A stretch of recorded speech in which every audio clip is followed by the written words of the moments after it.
Hello everyone, welcome to mini vlog. ಈ ಒಂದು mini ವ್ಲಾಗಲ್ಲಿ night time kitchen cleaning routine ಯಾವ ರೀತಿ ಇರುತ್ತೆ ಅನ್ನೋದನ್ನ ಶೇರ್ ಮಾಡ್ತಾ ಇದ್ದೀನಿ.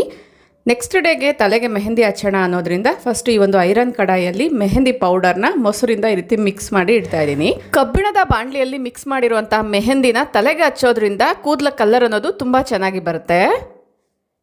ಎಲ್ಲ ವಸ್ತುಗಳನ್ನ ಅದರ ಜಾಗದಲ್ಲಿ ಎತ್ತಿಟ್ಟು ಈಗ ಒಂದು ಕಡೆಯಿಂದ ವೈಪ್ ಮಾಡ್ಕೊಂಡು ಬರ್ತಾ ಇದ್ದೀನಿ.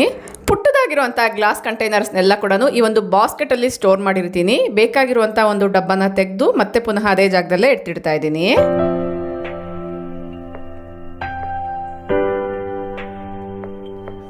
ಅಗಸೆ ಬೀಜದ ಚಟ್ನಿ ಪೌಡರ್ನ ಸ್ಟೋರ್ ಮಾಡೋದಕ್ಕೋಸ್ಕರ ಈ ಒಂದು ಗ್ಲಾಸ್ ಕಂಟೈನರ್ನ ಯೂಸ್ ಮಾಡ್ತಾ ಇದ್ದೀನಿ. ಈ ಒಂದು ಪೌಡರ್ನ ಚಟ್ನಿ ರೀತಿ ಕೂಡ ಯೂಸ್ ಮಾಡ್ಕೊಳ್ಬೋದು. ದೋಸೆ ಮೇಲೆ, ಇಡ್ಲಿ ಮೇಲೆ ಕೂಡ ಹಾಕಿ ಸ್ವಲ್ಪ ತುಪ್ಪನ ಹಾಕೋದ್ರಿಂದ ಒಳ್ಳೆ ಟೇಸ್ಟ್ ಅನ್ನೋದು ಬರುತ್ತೆ.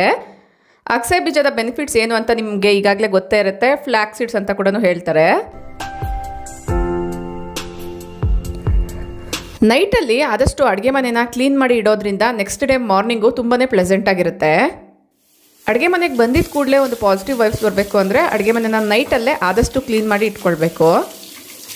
ತೊಳೆಯುವಂಥ ಪಾತ್ರೆಗಳನ್ನೆಲ್ಲ ಕೂಡ ನೀಟಾಗಿ ಈ ರೀತಿ ವಾಶ್ ಮಾಡಿ ಇಟ್ಕೊಳ್ತಾ ಇದ್ದೀನಿ. ಇನ್ನು ಆಲಿನ್ ಪಾಕೆಟ್ಸ್ ಎಲ್ಲ ಕೂಡ ನಾನು ಡೈರೆಕ್ಟಾಗಿ ಡಸ್ಟ್ಬಿನ್ಗೆ ಹಾಕಲ್ಲ. ಈ ರೀತಿ ನೀರಿಂದ ಒಂದ್ಸರಿ ವಾಶ್ ಮಾಡಿ ಪೂರ್ತಿ ಡ್ರೈ ಆಗೋವರೆಗೂ ಕೂಡ ಈ ರೀತಿ ವಾಲ್ಗೆ ಫಿಕ್ಸ್ ಮಾಡ್ತೀನಿ. ಡ್ರೈ ಆದಮೇಲೆ ಡೈರೆಕ್ಟಾಗಿ ಡಸ್ಟ್ಬಿನ್ಗೆ ಹಾಕ್ತೀನಿ. ಯೂಶ್ವಲಿ ಮನೆಯಲ್ಲಿ ಎಲ್ಲ ರೀತಿಯ ಕ್ಲೀನಿಂಗ್ಸ್ಗೋಸ್ಕರ ಮನೆಯಲ್ಲೇ ತಯಾರಿಸಿರುವಂತಹ ಹೋಮ್ ಮೇಡ್ ಲಿಕ್ವಿಡ್ಸ್ನ ಯೂಸ್ ಮಾಡ್ತೀನಿ. ಈ ಒಂದು DIY ಲಿಕ್ವಿಡ್ನ ಸ್ಪ್ರೇ ಮಾಡಿಬಿಟ್ಟು ಕೌಂಟರ್ನ ಈ ರೀತಿಯಾಗಿ ಕ್ಲೀನ್ ಮಾಡ್ಕೊಳ್ತಾ ಇದ್ದೀನಿ.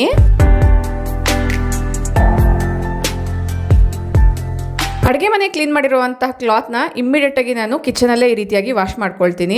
ಜಸ್ಟ್ ನಾರ್ಮಲ್ ಡಿಶ್ ವಾಷಿಂಗ್ ಲಿಕ್ವಿಡ್ನ ಹಾಕಿಬಿಟ್ಟು ಒಂದು ಬ್ರಷ್ ಸಹಾಯದಿಂದ ಈ ರೀತಿ ಬ್ರಷ್ ಮಾಡಿ ಆಮೇಲೆ ನೀಟಾಗಿ ವಾಟರಲ್ಲಿ ವಾಶ್ ಮಾಡಿ ಒಣಗಾಕ್ತೀನಿ.